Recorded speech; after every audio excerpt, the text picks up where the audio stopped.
Guys welcome to our YouTube channel Uttarakhand exam guide. I hope आप सभी बढ़िया होंगे। तो दोस्तों, अगर आप भी पशुधन प्रसार अधिकारी एग्ज़ाम की तैयारी कर रहे हैं तो आप हमारे चैनल के साथ जुड़ सकते हैं। अगर आपको पार्ट ए और पार्ट बी की तैयारी करनी है, पार्ट ए सभी के लिए कंपलसरी है। पार्ट ए में हमने जो है टैक्सोनॉमी वाले पोर्शन तक कवर अप कर लिया है। लास्ट क्लास में हमने morphology and anatomy of different part of flowering plant को कवर अप किया है। आज जो हमारा टॉपिक है दैट इज़ प्लांट फिजियोलॉजी। इसमें भी हम देखने वाले हैं absorption of water and minerals. तो बिना देरी किए हुए चलिए स्टार्ट करते हैं। अगर आपको इनकी पीडीएफ्स चाहिए तो टेलीग्राम चैनल से जुड़ सकते हैं, लिंक आपके डिस्क्रिप्शन में मेंशन है।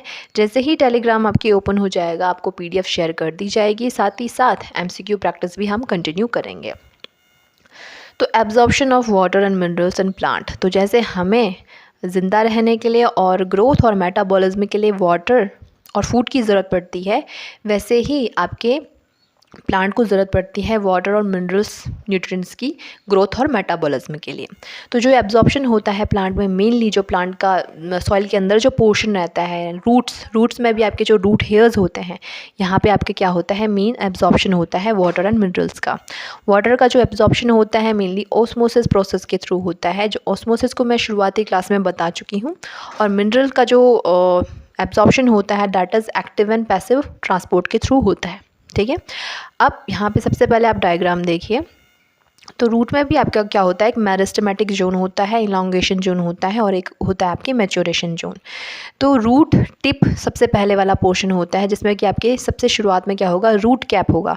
रूट कैप का जो मेन काम होता है प्रोटेक्शन का काम होता है, और जो मिट्टी में आगे बढ़ने के लिए क्या करेगी, रूट कैप मदद करेगी। फिर आपका जो मेरिस्टेमेटिक जो जोन होता है, इसमें आपके डिवीजन होता है, नई नई सेल्स बनती हैं। इलॉन्गेशन जोन में क्या होता है, सेल अपनी लंबाई में बढ़ती है, ठीक है, लेंथ बढ़ती है।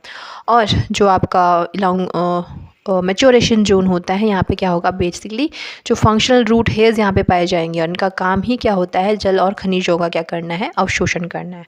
तो मेरिस्टेमेटिक जोन यानी डिवीजन जोन, इलॉन्गेशन मतलब लेंथ में बढ़ रही है सेल, और मैच्योरेशन जोन में क्या पाए जाएगी, आपके फंक्शनल रूट हेयर्स पाए जाएंगे। इसमें एक प्राइमरी रूट होती है, सेकेंडरी रूट होती है, लेटरल रूट्स भी आपको दिख रही होंगी। ठीक है, तो ये आपका क्या है, रूट का डायग्राम है।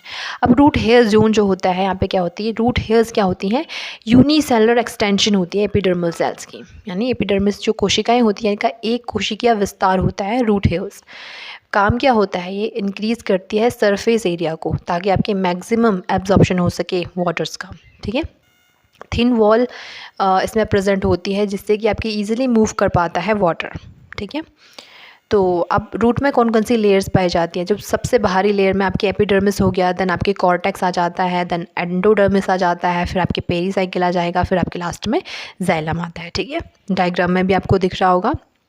तो कॉर्टेक्स किसका बना होता है, पैरेन्काइमा सेल का बना होता है। यहाँ से आपके क्या करेगा, वाटर मिनरल्स अंदर की तरफ जाएंगे। ठीक है, फिर आपके एंडोडर्मिस में कैस्पेरियन स्ट्रिप पाई जाती है, जो कि आपके जाइलम में वाटर मिनरल्स का क्या करेगी, जाने से क्या करेगी, कंट्रोल में रखेगी। मतलब यहाँ पे बेसिकली जो एपोप्लास्टिक पाथवे होता है इसको ब्लॉक कर दिया जाता है। और फिर आपका पेरीसाइकिल में ही आपकी क्या होती है, लेटरल जो रूट्स होते हैं यहाँ पे बनती हैं। ठीक है, अब एब्जॉर्प्शन ऑफ वाटर, तो वाटर एंटर करेगा रूट हेयर्स में, किससे, आपके सॉइल से। और कौन सी प्रोसेस के थ्रू, ओस्मोसिस मैं बता चुकी हूँ। इसमें क्या होता है, मूवमेंट होता है, परासरण इसको हिंदी में बोलते हैं। तो इसमें क्या होगा, मूवमेंट होगा वाटर का हायर वाटर पोटेंशियल से लोअर वाटर पोटेंशियल की तरफ। यानी जहाँ पे आपके वाटर का ज़्यादा पोटेंशियल होगा, वहाँ से आपकी लोअर पोटेंशियल की तरफ वाटर मूव करेगा। अब जहाँ पे वाटर का ज़्यादा पोटेंशियल होगा, यानी वहाँ पे सोल्यूट्स क्या होंगे, कम मात्रा में होंगे। ठीक है, और यहाँ पे क्या होगी, आपकी अर्ध पारगम्य झिल्ली के थ्रू क्या होगा, मूवमेंट होगा। यानी सेमी परमिएबल मेम्ब्रेन के थ्रू क्या होगा, होने वाला है, मूवमेंट होने वाला है। तो ओस्मोसिस में क्या होगा, आपके ओस्मोसिस के प्रोसेस के थ्रू एब्जॉर्ब किया जाएगा वाटर को। तो रूट आप देख लीजिए, सॉइल से आपके रूट हेयर में जाएगा वाटर, देन आपके कॉर्टेक्स में, देन आपके एंडोडर्मिस में, देन आपके जाइलम में। पाथवे वाटर मूवमेंट में कौन से इन्वॉल्व होते हैं, मेनली 3 पाथवे होते हैं, apoplastic pathway, symplastic pathway and transmembrane pathway.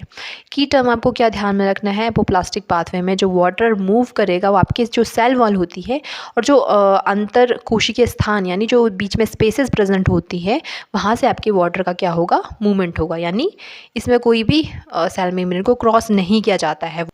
Symplast में क्या होगा, आपको सिम्प्लास्ट जैसे आएगा, आपको प्लाज्मोडेस्माटा का ध्यान आना चाहिए, ठीक है। तो यानी इसमें मूवमेंट करेगा वाटर थ्रू साइटोप्लाज्म, किसकी मदद से, प्लाज्मोडेस्माटा की मदद से, ठीक है। और जो थर्ड आता है ट्रांस मेम्ब्रेन, यानी मेम्ब्रेन को क्रॉस किया जा रहा है, तो वाटर क्रॉस करेगा सेल मेम्ब्रेन को बार बार, किसमें, ट्रांस मेम्ब्रेन पाथवे में, ठीक है। तो 3 पाथवे आ गए, apoplastic pathway, symplastic pathway and transmembrane pathway.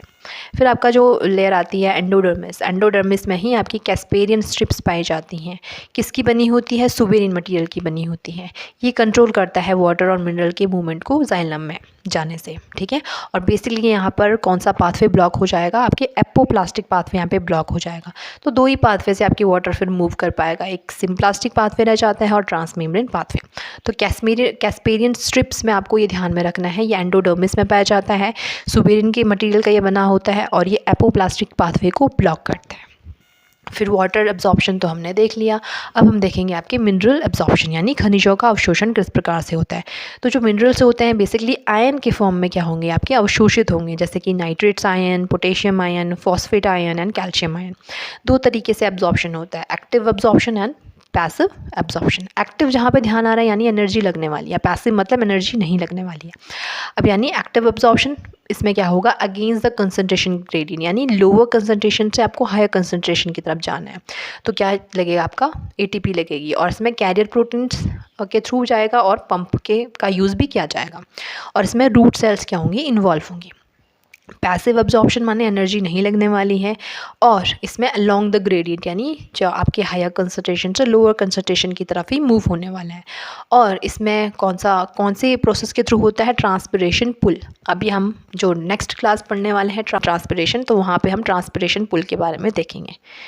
Mineral absorption 2 तरीके से होता है, active absorption and passive. Active में एनर्जी लगेगी, पैसिव में एनर्जी नहीं लगेगी।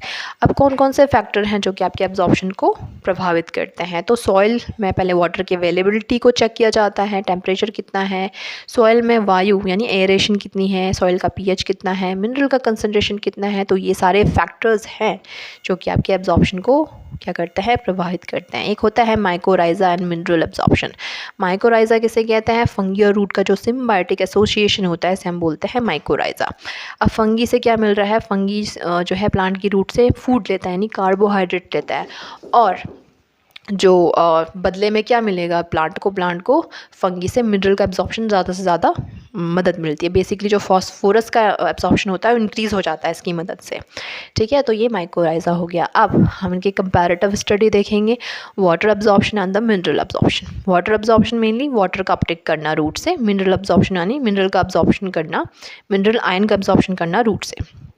फिर वाटर एब्जॉर्प्शन में वाटर मॉलिक्यूल को एब्जॉर्ब किया जाएगा, मिनरल एब्जॉर्प्शन में मिनरल आयंस जैसे कि पोटेशियम, नाइट्रेट, फॉस्फेट, इनका और क्या करना, एब्जॉर्ब करना। मेन साइड जो होती है दोनों में ही रूट हेयर्स होती है। प्रोसेस जो होता है वाटर एब्जॉर्प्शन का ऑस्मोसिस के थ्रू होता है, और मिनरल में आपकी एक्टिव प्रोसेस होगी और पैसिव होगी। एक्टिव में एनर्जी लगेगी, पैसिव में नहीं लगेगी। वाटर में कोई भी डायरेक्ट एटीपी का रिक्वायरमेंट नहीं होता है, जबकि मिनरल एब्जॉर्प्शन में जो एक्टिव एब्जॉर्प्शन होता है इसमें एटीपी लगने वाली है। फिर जो वाटर एब्जॉर्प्शन होता है इसमें वाटर हाई वाटर पोटेंशियल से लोअर वाटर पोटेंशियल की तरफ मूवमेंट होता है। मिनरल एब्जॉर्प्शन में आपके जो एक्टिव जो होगा वो अगेंस्ट द ग्रेडियंट होगा, और जो पैसिव होगा वो अलोंग द ग्रेडियंट होगा। फिर आपकी जो ट्रांसपोर्ट टिश्यू होगी दोनों में ही जाइलम होगी। पाथवे जो होगा वाटर एब्जॉर्प्शन में एपोप्लास्ट और सिम्प्लास्ट होगा, और आपके जो मिनरल ट्रांसपोर्ट होता है इसमें मेम्ब्रेन ट्रांसपोर्ट प्रोटीन के थ्रू क्या होगा, मूवमेंट होगा। अब इसका काम क्या होता है, वाटर एब्जॉर्प्शन, वाटर बैलेंस को मेंटेन करना, और फोटोसिंथेसिस में भी इसका यूज़ होता है। और जो मिनरल एब्जॉर्प्शन होता है ये प्रोवाइड करवाता है न्यूट्रिएंट्स किसको, प्लांट को, for growth and metabolism. Okay, तो हमने ये सारा देख लिया absorption of water and minerals in plants. Next जो टॉपिक हम देखने वाले हैं आपके ट्रांसपिरेशन के बारे में पढ़ने वाले हैं, देन आपकी कार्बन एस्पिरेशन। अगर आपको इनकी पीडीएफ चाहिए तो टेलीग्राम चैनल से जुड़ सकते हैं। अगर आपको वीडियो अच्छी लगी हो तो अपना फीडबैक ज़रूर दें, दोस्तों के साथ शेयर करें, लाइक करें, सब्सक्राइब करें। Thank you for watching, keep learning, bye bye.